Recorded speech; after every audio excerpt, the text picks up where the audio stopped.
बिस्मिल्लाहिर्रहमानिर्रहीम। अस्सलाम वालेकुम नाज़रीन, अपनी नेक्स्ट वीडियो के साथ आपको वेलकम करता हूँ अपने इस चैनल में। उम्मीद है आप सब खैरियत से होंगे। तो चलते हैं आज की अहम न्यूज़ की जानिब। सबसे पहले तो हम बात करेंगे कि स्पेन में कौन सा एक बहुत मुफीद मगर अजीब कानून जो है वो पास हुआ है और उस पर अमल शुरू कर दिया गया है।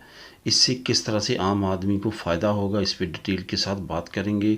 उसके बाद इंग्लैंड की तरफ से भी एक अहम ऐलान है जो कि आज से अमल शुरू होगा, उस पर बात करेंगे। और स्पेन में रहने वाले पाकिस्तानियों के लिए एक अच्छी खबर है जो आप लोगों के साथ शेयर करूंगा। और आखिर में बात करेंगे यूरोपियन सेटलमेंट स्कीम के बारे में कि क्या नई अपडेट है और यूरोपियन सेटलमेंट स्कीम की आने वाले फ्यूचर में क्या नई तवक्कुआत की जा सकती हैं कि क्या नया होने वाला है और किस तरह से हम उससे फ़ायदा उठा सकते हैं या बच सकते हैं। इसके बारे में डिटेल के साथ बात करेंगे। स्पेन में मुफीद मगर अजीब कौन सा कानून नया पास हुआ है। जैसे कि आप जानते हैं कि हमेशा से ये बात होती रही है कि स्पेन में कोई भी ऐसा कानून लागू नहीं है जिसमें कोई भी वर्कर जो है, ख़ास तौर पे जो गैर मुल्की हैं, वो एक फ़िक्स अमाउंट में अपना टैक्स पे कर सकें और बेशक काम करें या ना करें। क्योंकि इटली में ये तरीका का राइज था। यही वजह थी, आपको मालूम होगा कि सजोर्नो लेने के बाद लोग 6-6 महीने का, साल साल का टैक्स इकट्ठा जमा करवा के अपनी सजोर्नो रिन्यू करवा लेते थे। लेकिन यहाँ पे स्पेन में कोई भी ऐसा कानून नहीं था जिसके तहत ऐसा भी अमल किया जा सकता था। लेकिन अब स्पेन की हुकूमत ने भी इस तरफ तवज्जो दी है और एक नया कानून जो है वो मुतारफ़ करवाया। इस कानून में ये है कि आपका 8 घंटे का कॉन्ट्रैक्ट होगा, लेकिन एक ख़ास कैटेगरी में। उस कैटेगरी में ये मेंशन होगा कि आपने काम नहीं करना, सिर्फ़ और सिर्फ अपना कॉन्ट्रैक्ट चलवाना है। असल में ये कानून इस वजह से नरम किया गया कि कुछ लोग जो हैं वो काम नहीं करना चाहते, लेकिन वो पे कर सकते हैं अपनी seguridad सोशल। वो seguridad सोशल पे करते रहेंगे तो एक वक्त में उनको पेंशन का राइट मिलता है। हुकूमत ने तमाम अदाद-ओ-शुमार जानने के बाद ये जो है नया कानून इस वजह से पास किया है कि बहुत सारे लोग जो हैं वो सारी ज़िंदगी काम नहीं करते क्योंकि वो काम करना पसंद नहीं करते। तो इस वजह से जब आखिरी वक्त उनका आता है तो उनकी पेंशन नहीं लगती और वो जो हुकूमती अदारे हैं, ख़ास तौर पे जो पब्लिक फ़ंड है, उस पर बोझ बनते हैं। हुकूमत को उनको अयूदा देना पड़ती है, उनका फ्री मेडिकल करवाना पड़ता है, इस तरह के बाकी लवाजमात करवाने पड़ते हैं जो कि एक हुकूमत पे बोझ पड़ने की वजह से अब हुकूमत ने ये तरीका राइज किया है कि वो लोग जो काम करना पसंद नहीं करते लेकिन सहूलियत सोशल पे करना चाहते हैं हर महीने, उनके लिए ये कानून मुतारफ़ करवाया गया है। फ़िलहाल 270 से 275 के दरमियान ऐसी कोई सहूलियत सोशल है जो आपको पे करना पड़ेगी। 8 घंटे का आपका आलता होगा, आप बेशक काम करें या ना करें। इस कानून के मुताबिक आपको हर महीने इतना टैक्स पे करना पड़ेगा और इसके एवज़ आपका कॉन्ट्रैक्ट चलता रहेगा और एक लेवल तक, जब तक आपकी पेंशन नहीं आती या उस तरह के दूसरे लवाजमात नहीं होते, उस वक्त तक आप चला सकते हैं। यहाँ पे आपको बताता चलूँ कि इस सहूलियत सोशल की पेमेंट पे कोई भी पारो नहीं मिलेगी। आप अयूदा बेशक ले सकते हैं लेकिन पारो इतनी कम सहूलियत सोशल पे करने की वजह से नहीं मिलेगी। इस वजह से वो दरीचो आपको नहीं मिलेंगे। अगर आप वो दरीचो लेना चाहेंगे तो आपको दूसरा कॉन्ट्रैक्ट जो कि काम करने वाला होता है वो करवाना पड़ेगा और उससे फिर आप बेनिफिट ले सकते हैं पारो के। और बाकी जो पारो से रिलेटेड लवाजमात हैं या दूसरे बेनिफिट हैं वो फिर ले सकते हैं। ये एक नया जो कानून है ये अभी मुतारफ़ करवाया गया है और काफ़ी इसको कुछ हलकों की तरफ से पसंद भी किया जा रहा है, कुछ इस पर तनकीद भी की जा रही है। लेकिन हुकूमत ने मेरे ख़्याल में ये एक अच्छा इक़दाम उठाया है, ख़ास तौर पे गैर मुल्कियों के लिए बहुत अच्छा। बहुत सारे गैर मुल्की ऐसे हैं जो यहाँ पे रहना पसंद नहीं करते लेकिन अपने पेपर चलवाना चाहते हैं, उनके लिए भी ये एक बेनिफिशरी इक़दाम होगा। इंग्लैंड की तरफ से अहम ऐलान आज से अमल शुरू होने जा रहा है। जुमे वाला दिन यानी कि आज 7 जनवरी से ये अमल शुरू होगा। बोरिस जॉनसन जो प्राइम मिनिस्टर हैं इंग्लैंड के, उनकी तरफ से ये ऐलान किया गया है कि कोई भी इंग्लैंड में दाखिल होने के लिए अब पीसीआर टेस्ट की ज़रूरत नहीं है, लेकिन आने के दूसरे दिन बाद जो है वो टेस्ट किया जाएगा। यहाँ पे आपको बताता चलूँ कि इंग्लैंड इस वक्त भी ओमिक्रॉन के लिए दुनिया की ख़तरनाक तरीन ममालिक में शामिल है क्योंकि वहाँ पे हज़ारों की तादाद में डेली बेसिस पे नए ओमिक्रॉन के केस आ रहे हैं। इस वजह से जब आप वहाँ पे सफ़र करते हैं तो फुल एहतियाती तदाबीर अपनी तरफ से करके जाएं क्योंकि वहाँ पे इस वक्त कोरोना के जो इफ़ेक्ट्स हैं वो बहुत ज़्यादा है। सर्दी भी काफ़ी बढ़ चुकी है वहाँ पे। सर्दी की वजह से आपको मालूम है कि कोरोना के जरासीम बहुत तेज़ी के साथ फैलते हैं। इस वजह से इस वायरस से निपटने का बेहतरीन हल यही है कि आप अपनी एहतियाती तदाबीर कंप्लीट करें, वैक्सीन कंप्लीट करें और अपने टेस्ट भी करवा के रखें, ताकि आपको आने वाले वक्त में कोई भी ऐसी परेशानी से आप बच सकें जिसकी वजह से आपको एक तरफ तो माली तौर पे परेशानी उठाना पड़ेगी और दूसरी तरफ से सेहत की तरफ से।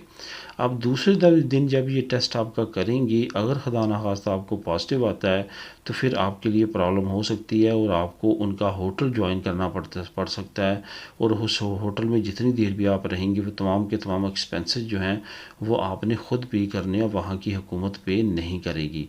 इस वजह से इस ऐलान को एक तरफ तो अच्छा तासर समझा जा सकता है, लेकिन दूसरी तरफ बुरा तासर भी समझा जा रहा है, क्योंकि इसके एवज जो है आपको अच्छा खासा जो है वो फाइनेंशियली लॉस हो सकता है। यहाँ पे आपको एक और बात भी बताता चलूँ कि इंग्लैंड पे काफ़ी ज़्यादा ममालिक ने पाबंदियाँ लगाई हुई हैं। यही वजह है कि इंग्लैंड भी उन पाबंदियों को ज़रा रिलैक्स करने के लिए भी इस तरह के इक़दाम कर रहा है। स्पेन में रहने वाले पाकिस्तानियों के लिए एक बहुत अच्छी खबर है, जो कि काफ़ी देर से हमें इंतज़ार था। जैसे कि मैंने लास्ट वीडियोस में भी आप लोगों के साथ शेयर किया था, उसकी अपडेट भी आ चुकी है। वो फरवरी की है। फरवरी में दोबारा से पीआईए चलने जा रही है।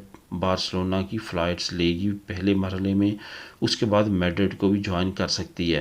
पहले मरहले में बार्सिलोना से लाहौर, इस्लामाबाद और कराची के लिए फ़्लाइट्स जुड़ेंगी और आने वाले वक्त में वो दूसरे शहरों के लिए जो इंटरनेशनल जैसे सियालकोट है वहाँ के लिए भी पीआईए का प्लान है। लेकिन यहाँ पे आपको बताता चलूँ कि पीआईए को अभी रिसेंटली दोबारा से इजाज़त मिली है कि वो अमेरिका, कनाडा और यूरोपीय यूनियन जिन्होंने पाबंदी लगाई हुई थी, उनकी तरफ से अब इजाज़त मिलने के बाद अब दोबारा से वो अपना ऑपरेशन जारी कर सकती है। उसको ये सर्टिफिकेट मिल चुका है कि वो एक महफूज एयरलाइन है, जो कि बहुत अच्छा इक़दाम समझा जा रहा है। यहाँ पे आपको ये बताता चलूँ कि अपने मुल्क की एयरलाइन अगर डायरेक्ट किसी मुल्क में चलती है तो वहाँ के रहने वाले जो ओवरसीज़ होते हैं उनके लिए बहुत ज़्यादा बेनिफिट ओपन हो जाते हैं, जिसमें खुदा न खास्ता वहाँ पे अगर किसी की डेथ हो जाती है और उनकी डेड बॉडी फाइनेंशियली प्रॉब्लम की वजह से नहीं जा सकती, तो वो कौमी एयरलाइन की वजह से सस्ती ना सिर्फ बल्कि बाज़ औक़ात फ्री भी जा सकती है। इस वजह से बाकी भी जो दूसरे लवाज़मात होते हैं, जैसे अभी कोरोना का सीज़न था तो आपको ट्रांज़िट करवाना पड़ता था और ट्रांज़िट के दौरान काफ़ी ज़्यादा प्रॉब्लम होती थी। दुबई एयरलाइन में दुबई एयरपोर्ट पे, दोहा एयरपोर्ट पे, तुर्किश के लिए जब आप इस्तांबुल जाते हैं वहाँ की एयरपोर्ट्स पे आपको पीसीआर टेस्ट दोबारा से तमाम चीज़ें जो हैं वो चेक और तमाम मसले मसाइल। लेकिन जब आपकी कौमी एयरलाइन होती है तो आपकी डायरेक्ट फ़्लाइट होती है। अभी आपको दोबारा से जो 4-5 घंटे आपके ज़ाया होते थे बीच में ट्रांज़िट के, वो आप बच सकेंगे। और दूसरा, अगर आप किसी इमरजेंसी में ख़ुदा न ख़ास्ता पहुँचना चाहते हैं अपने मुल्क में, तो उसके लिए भी कौमी एयरलाइन बहुत ज़्यादा मुफीद होती है।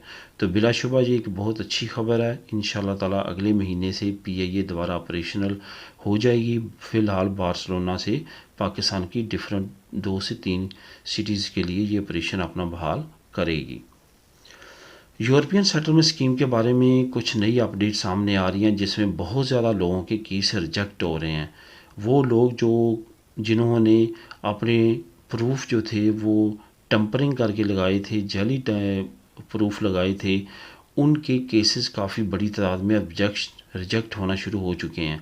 आपको मैंने पहले भी 1-2 वीडियो में बताया था आज से चंद महीने पहले कि एक एप्लीकेशन है, वहाँ पे अगर आप उनकी तमाम डिमांड पूरी करते हैं, वो एप्लीकेशन के पास इतनी ज़्यादा एक्सेस नहीं है कि वो आपके प्रूफ को चेक कर सके कि वो असली है या जाली है। वो आपके प्रूफ को अपलोड जब आप करते हैं तो वो वहाँ पे ओके कर देती है। बाद में मैनुअल जो चेकिंग होती है वो बाद में होती है। उस वक्त एप्लीकेशन आपका स्टेटस जारी कर देती है कि आपको प्री सेटलमेंट स्टेटस मिल चुका है। तो बहुत सारी फैमिलीज़, बहुत सारे लोग उसी से खुश हो जाते थे कि हमें प्री सेटलमेंट स्टेटस मिल चुका है। लेकिन जब बाद में अब मैनुअल चेकिंग होना शुरू हुई है, लोगों की डॉक्यूमेंट्स की बाकायदा तौर पे वहाँ के जो अहलकार हैं उन्होंने चेकिंग शुरू की है, तो वहाँ पे उनको काफ़ी बड़े ब्लंडर नज़र आए हैं और उन्होंने उनको पकड़ लिया है। उन ब्लंडर्स की बिना पे उनको रिजेक्ट किया जा रहा है। उसके बाद बहुत सारे लोग ऐसे थे जिन्होंने वहाँ पे सहूलियत ससुराल का नंबर लिया, अपना प्री सेटलमेंट स्टेटस लिया, सेटल स्टेटस लिया और वापस यूरोपियन मुल्क में आ गए, यहाँ से वो गए थे। तो उनके ख़्याल में ये था कि उनकी एयरपोर्ट्स पे जो एंट्रीज़ हैं वो होम ऑफिस के पास नहीं हैं। अब उनको कॉल्स आ रही हैं, ईमेल्स आ रही हैं और वो बता रहे हैं कि हम इंग्लैंड में हैं, लेकिन होम ऑफिस उनको डेट्स ईमेल कर रहा है कि ये देखिए आप इस डेट को आए थे, इस डेट को आपकी एग्ज़िट हो चुकी है, आप रिक्वायरमेंट पे पूरा नहीं उतरते क्योंकि 6 महीने से ज़्यादा आप बाहर रह चुके हैं, इस वजह से आपका स्टेटस रिजेक्ट किया जाता है। इस वजह से दोस्तों एहतियात करें, ये तमाम चीज़ें जो है अब सामने आ रही हैं और आने वाले वक्त में ये तेज़ी के साथ आ सकती हैं क्योंकि अभी बहुत सारे लोगों के केसेस पेंडिंग है और आने वाले बाकी हैं। ये थी आज की अहम न्यूज़। मिलेंगे नेक्स्ट वीडियो में नई न्यूज़ अपडेट के साथ। अल्लाह हाफिज़।